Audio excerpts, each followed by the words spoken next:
if you can keep somebody aware of where they are in the conversation, they'll stay. Bringing up like those subtle tricks, I'll call them, allow them the opportunity to kind of go a little bit further. How a very beginner can break down a video or an interview, most specifically, from pre-production, production, edit. And so like essentially how I would edit my videos.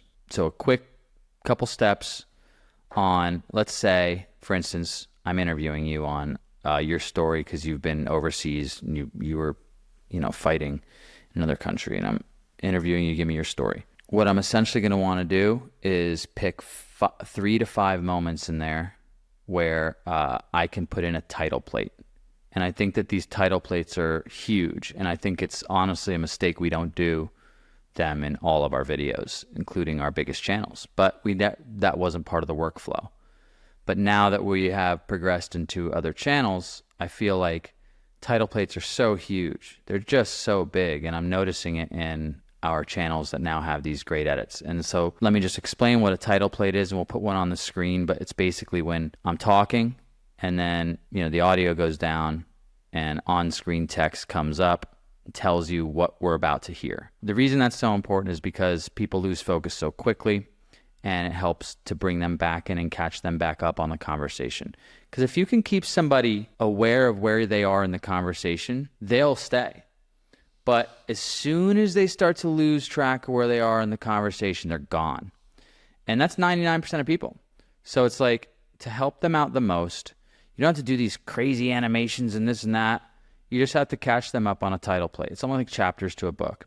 And it's so important when you're starting your videos to do that.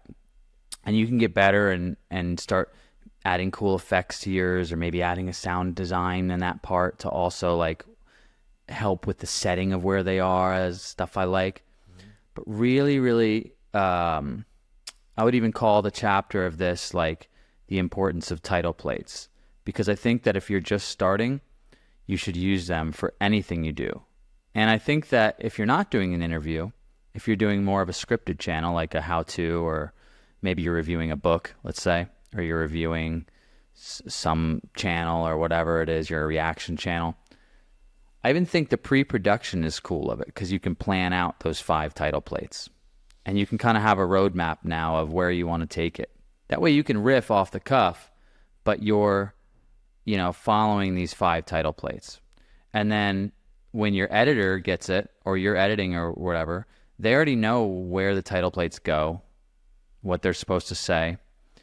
And now it just makes things super easy. And then no matter how your content is, you're going to have a really, really good chance of having that person's attention the whole time, because you use those title plates.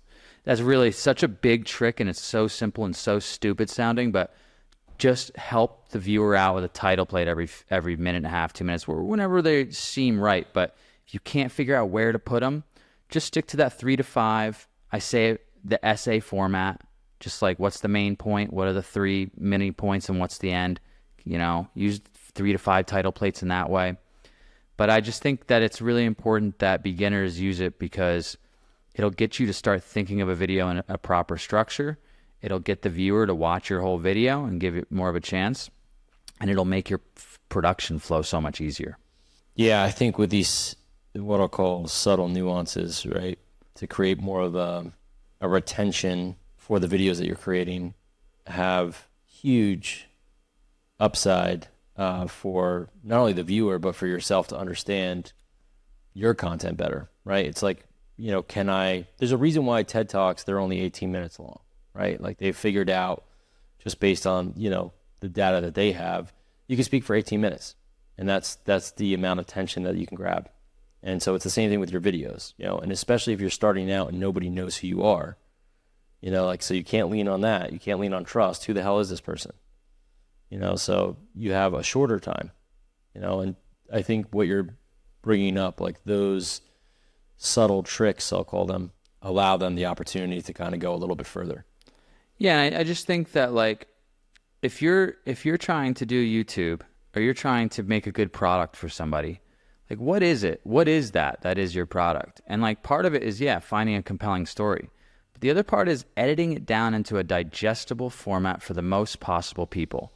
And like that is really the product. And it's how do you do that exactly without it being too expensive, too ridiculously time consuming. You want it to be effective, and yeah, you'd like it to look good, but that's like so secondary in YouTube, to be completely fucking honest. And you can work on that. You can always improve on that stuff. And the most important part is being effective. So how do you be effective? And it's exactly what you said. Cut down that hour and a half into 20 minutes. And then use those title plates to separate those within the 20 minutes to help cutting it down. Because when someone's interviewing and they're saying, well, I was in this area at this time and this is what I did. And like, all right, well, cut out that 3 minutes of whatever and then put a title plate saying 1955, Miami Beach, Florida. Yeah. And then all of a sudden, cut them in talking while that's still on and fade it out into them talking. And it's really nice. The audience is caught up. And you just cut 5 minutes of them clicking off as fast as they can because now someone's just rambling. And included them in the story. Again, add a little wave in there if it's Miami Beach, Florida, just whatever, sound design, and then you're done and back into them talking. Just that kind of stuff. That's your product. Your product is making it digestible so somebody wants to sit there for 15 minutes, not an hour and a half. Yeah, make it entertaining, right? I think by adding these different layers, like almost like an onion you're peeling back, right? Like you start with title plates, which is a great way that anybody can do, right? And I think that's your point. It's like, look, that is the point. Is right? It's so stupid and simple. Yeah. And like, but it's it works. Something they've been doing since before they could even do audio. It would just be like a funny image and then like the title plate, like, hey, like, but it's like, it's literally been working for that long. And there's a reason for it. It's something our minds like to do. It's the way we're broken down in textbooks when we're taught as kids. It's like the whole thing is this somewhat there's structure to it. And as soon as you were about to lose, we bring you back, or we're on to something new, and here's where we are. And so like, it's something that everyone can do. Yeah, I think it's almost masterful to build a beautiful trail to keep someone's attention, especially for a longer period of time. So for people who are just starting out, if you can do it, make the letter shorter, right? Just do it for 2 minutes, right? Or do it for 5 minutes, right? If you ramble on for 50 minutes, make it a 5-minute video. Like just use. If you can riff it in 10 or 15, which is oftentimes what we try to do on subjects here for the obvious reason of being able to be digestible on YouTube, right, then do it. Yeah. But if you're going 30, 40, 50 minutes, start editing, start getting those title plates out. Yeah. I mean, in reality, if this were in a podcast format, this would be title plate city as we move from subject to subject. So anyway, I just think that that's something that anyone can do, and this should be done. Replacing the truth. I really can't hate it, but the lines are so creative. I don't mean to celebrate it, but it's cool. But look, the more that I deny it, as the fuel to the fire, your delusions I desire, but it's cool.